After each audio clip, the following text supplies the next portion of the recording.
Thank you. Thank you very much, Barry. Thank you for that kind introduction. One of the things I have always felt about the Virginia Chamber is that they have always represented the voice of business in Virginia, but have also always been willing to not be viewed as a partisan entity, that has been willing to work with folks in both parties to kind of get the job done. And I am proud of that record of the Virginia Chamber. I'm proud of our working relationship.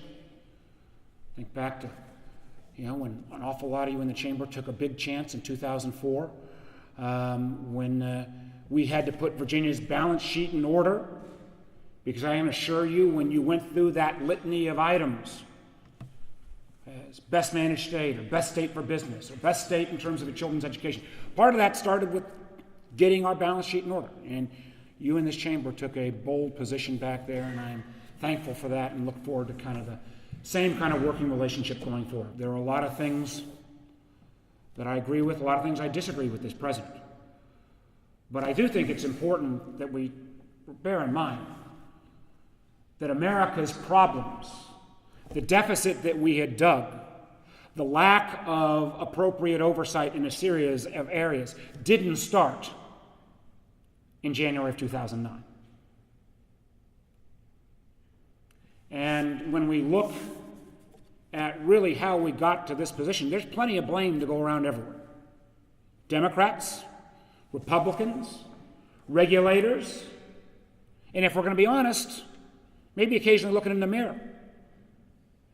Because for the last decade, we had an economy in this country that was not based on innovation and growth, candidly, probably more than the last decade, back the last 12 years or so. It was based on an overheated real estate market, sustained by a whole series of financial instruments that were created under the guise that they were supposed to be about lowering the cost of risk, when in reality they created a financial house of cards that basically allowed all of us on the consumer side and on the business side to get so over-leveraged that when the music stopped and the whole string started unraveling, we almost had a complete collapse. One thing I think we have to realize is basically government has used its bullets. Government in moments of recession have two normal bullets to use: monetary policy, and we've used that about as much as we can, and fiscal stimulus. There are things we can do around the edges, but pretty much we've done what we can do. We have to give, and this is where I completely agree with the Chamber, we have to give the certainty to the business community to get some of that $2 trillion in cash that is sitting on American large corporate balance sheets right now back reinvesting. And there are a series of things I think we can do. We have made some progress recently. One piece of legislation the Senate finally passed last week that candidly is not going to be a silver bullet, but is going to be important. It should have been passed 9 or 10 months ago, was trying to help spur small business lending. Because while large corporate balance sheets look pretty good today, if you are a small business today in America, it is tough to get credit. Now again, part of this is because we are sending mixed signals. We have a long-term goal of trying to get our financial institutions healthier and having more capital. And at the same time, we want them to lend. And the challenge is, how do you improve their balance sheet and their fiscal health in the trough of the recession? I'm not sure the American consumer is ever going to get back to where the American consumer can continue to use their home as their ATM. And basing our whole economic premise on that makes no sense. So we've got to do a better job of becoming an export economy.